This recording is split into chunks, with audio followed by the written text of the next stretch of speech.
ইন্না লিল্লাহি ওয়া ইন্না ইলাইহি রাজিউন।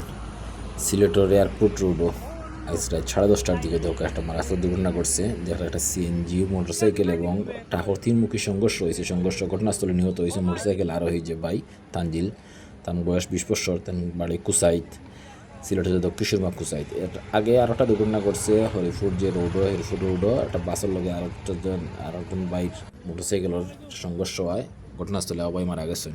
আল্লাহ তালা তার বেশ নসিব করুকা। আর দেখতে পারা ক্যামেরার সামনে আসলে গাড়ির যে অবস্থা, ভয়াবহ একটি অবস্থা। আল্লাহ তালাই প্রত্যেকের হেফাজত করুক।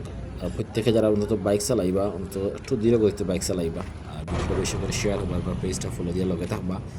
আর আজকের এই দুর্ঘটনার সময় আরও 3জন বাইক গুরুতর আহত হয়েছে, তারা এমএজি ওসমান মেডিকেল কলেজ হাসপাতালও ভর্তি আছে। এজনের অবস্থা বেশ আশঙ্কাজনক। আসলে এই বাইর লাগে দোয়া করবা, আল্লাহ তালা এই বাইরে সুস্থতা দান কর্তা এবং তানজিল ভাইয়ের পরিবারের প্রতি গভীর সমবেদনা আমরা জানাই। আল্লাহ তালা এই পরিবারের সুখ সইবার তৌফিক দান করুকা, আমিন।